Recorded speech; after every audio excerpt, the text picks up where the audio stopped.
I'm Lori Waken with Grace Care, Personal Care and In-Home Services. We've been coming to you over the past few weeks to visit a little bit with individuals and agencies about programs and services and opportunities here locally that are of particular interest to our seniors. And today we have Julie Nelson from Hospice Circle of Love, and she's going to talk to us a little bit about hospice services and what all that involves and just some things that we may not have known or understood about hospice. So welcome, Julie. Thank you. Thanks for coming in today to talk to us. Yes, and glad to be here. Yeah, we'll just jump right in and tell us a little bit about hospice. People, I think, have an idea that they know what hospice is, but maybe they don't fully understand. So if you could just give us a little overview, that'd be great. Okay. Well, hospice cares for people who are terminally ill, and generally it's someone who has 6 months or less to live if their disease followed its normal progress. We really focus on quality of life. So we want to help patients and their families make every day count. We have a variety of services that come into their home or their nursing home if that's their home, and help them with physical, emotional, and spiritual support. Great. Now, how do these clients come to you? Do they call on their own, or does someone send them to you, or how does that work? Well, anyone can make a hospice referral. A lot of our referrals come from the patient's doctor, but we have had people call and say they needed hospice for themselves. Okay. Or their family member might call them, the nursing home or the hospital might call us. It just depends on, who kind of sees that need. It could come from anyone, though. Okay, so there's not any kind of guideline or rule. If you think you might be interested or want more information, you can just give it a call. We just need to have a doctor sign off on that before we start services. Okay, and you can help someone coordinate that, I imagine. Certainly. Awesome. Okay, and how is that paid for? I imagine it's not free. Like anything, there's going to be a charge. So how is that covered and handled? Well, hospice is a Medicare benefit. Okay, great. And so we get paid by Medicare. If the person doesn't have Medicare but they have insurance, we can bill their insurance company. Otherwise, we take care of them at no charge. We're a not-for-profit, and so we don't ever charge the patients or their families for our services. At specifically Hospice Circle of Love, I don't know how other hospices take care of that, but it is a Medicare benefit no matter which hospice you use. Wonderful. Okay, and just to clarify, Julie is with Hospice Circle of Love here locally, and there are other hospice agencies, and so we're visiting kind of about hospice services in general, but Julie will be talking from the perspective of her familiar background with Hospice Circle of Love. And so if you are interested in hospice services but might like to call around or ask some other agencies how they work and how they operate, you're more than welcome to do that. So just wanted to make sure and clarify that. You did mention, Julie, that the services that you provide are typically for 6 months. If a person's disease ran its course, it would be about a 6 month or less time frame. What happens if somebody comes in with you and they're doing better and it progresses well beyond that? Are there any kind of consequences, or you have to delay service? How does that work? Well, we don't ever kick anybody off services because they go past the 6 months. We've had patients for up to 2 years. Okay. However, Medicare requires that they show a bit of a decline over time. So if they improve and aren't showing a decline, then we do have to take them off services. Okay. But I imagine if they began declining again, that they're free to start back up again, and wonderful. Now, when you say quality of life, talk a little bit about that. How do you help enhance someone's quality of life through your services? Okay, well, there are a variety of ways. Probably the primary thing is that we're managing their pain and their symptoms. Great. So the nurse is helping with that, in their own home. They're surrounded by their family, their things, with their loved ones. We have a social worker that can help them with lots of different issues, financial or caregiver needs. Maybe they have a loved one who's serving in the military that they want to talk to. She can help coordinate that. Great. She can help them sign up for veterans benefits or get a handicap placard for their family vehicle. Great. Lots of things like that. And then we provide spiritual support through our chaplain services. If they're interested in that, it's kind of supplemental support to your own minister or pastor. And they can come in and visit with the person, read the Bible, pray, whatever it is that they would like. Great.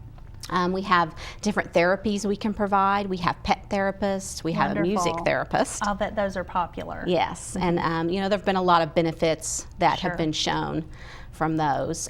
We also have volunteers who can provide companionship to patients, Right. as well as provide respite for their caregivers. That is very important, isn't It it? is. Actually ran into a volunteer out in the hallway while we were waiting to come in, and That's right. she was talking very glowingly about her experience in volunteering with hospice. And I would like to visit a little bit more about that, but I did want to touch on, again, you had mentioned your social worker and coordinating services and care, and I imagine when someone comes into to your service, they're at a position in their life where they or their family members, for whatever reason, whether it's physical weakness or maybe mental emotional weakness, or just being overwhelmed with all of the emotional aspects of what they're going through with their experience, that there are a lot of things that they really could use some assistance with as far as direction, locating resources and communicating. And do your social workers help line up things like end of life, planning, or that kind of thing, coordinating the next steps? They can help with funeral planning, do not resuscitate orders, a Great. variety of things. Great. Help line up all of the appropriate paperwork and get their advance directives in order and that kind of Yes. thing. Very important. What are some of the largest needs that you see when you go in and start services with a family or a client? I imagine that there are some typical things that you see through your experience that folks are dealing with where you all can step in and be of benefit.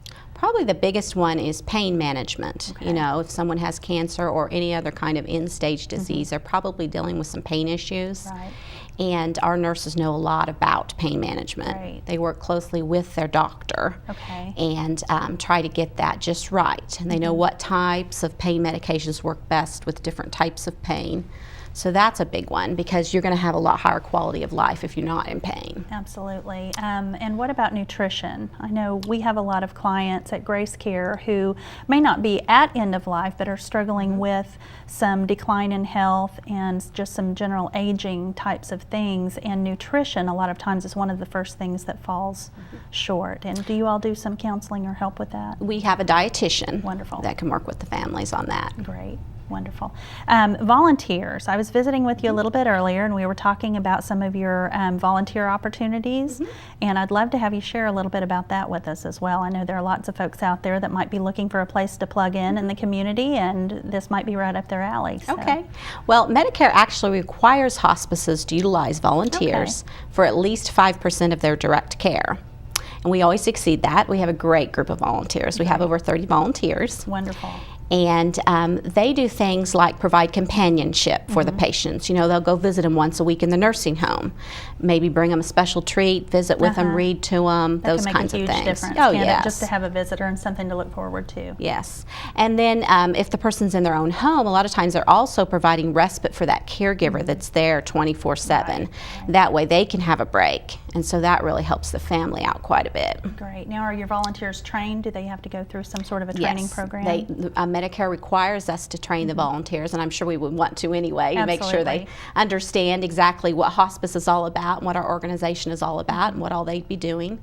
Our volunteers also help us out some in the office, and they help with our fundraisers that we do throughout the year. Good. What is a typical, if you could write a recipe or a menu for a typical great hospice caregiver, what were would be some things that they would exhibit as far as their character and personality and that kind of thing? Well, they're always someone of high compassion. Of course. The kind of person that can put themselves in other shoes.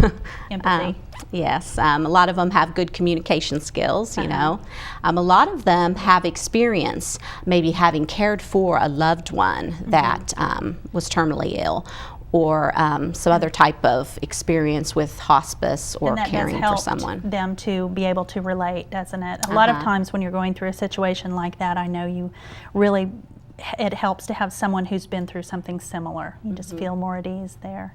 You mentioned fundraisers. Tell us about these fundraisers that you have. Well, we do our book sales a couple times a year, and we'll have Heard of one. those. Yes, we'll have one in October.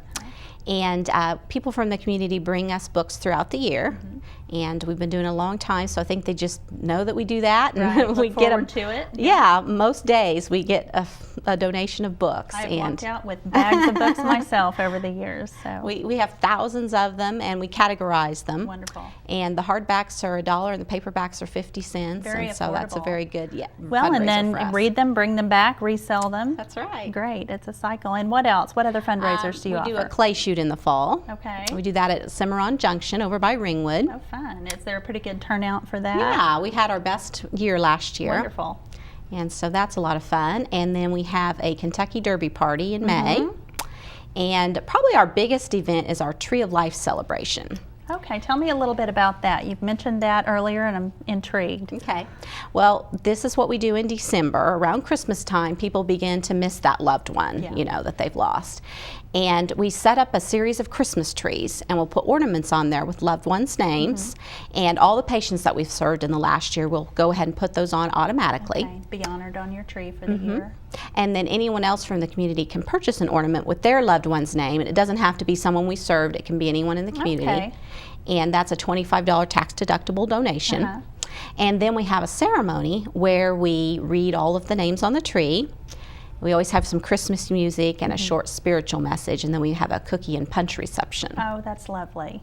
I'm sure that's very appreciated, especially from those that have recently lost a loved one. I think it is. I want to ask you too, I have participated a little bit in your grief support group, and I know that you have some services that you offer to families once their loved one has passed. And could you tell us a little bit about that? Okay. Well, bereavement is a large part of what we do because we deal with so much death. We do follow the families for at least a year after the death. We send them cards on significant holidays. We call them.